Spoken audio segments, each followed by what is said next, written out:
Just to get started, you are known for your unique visual style.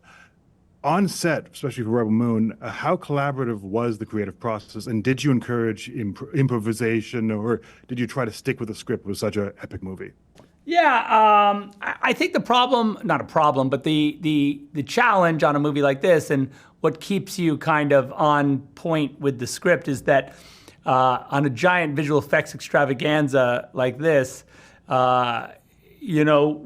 everyone's working together from the beginning to sort of on a singular kind of course. And though there is definitely room to improvise, the more on point you are with what you planned and what you said you were going to do, the better your chances of achieving that are. So I would say that, of course there's some improvisation, but I would say that mostly it was to the storyboards I drew and to the script I wrote, and everyone was really kind of on task to get that realized.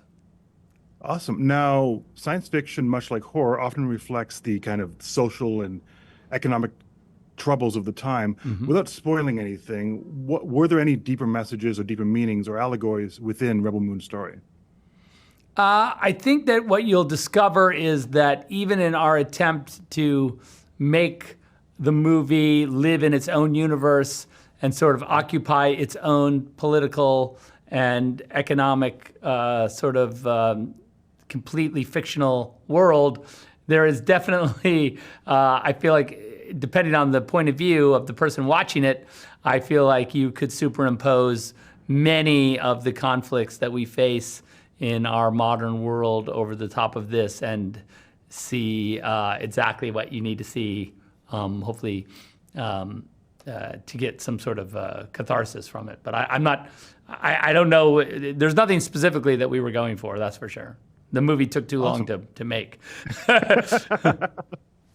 Rebel Moon can be described as a sprawling space opera. What really sets it apart from other films in the science fiction genre, and what makes this a unique experience to watch?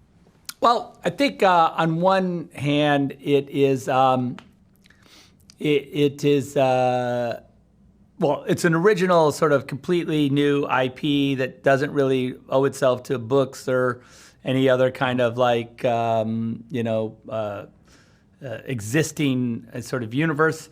And so in one way, you're just getting to dig into a world where you have no idea where it's going to go, what's going to happen, because, you just don't know, because no one knows except for me.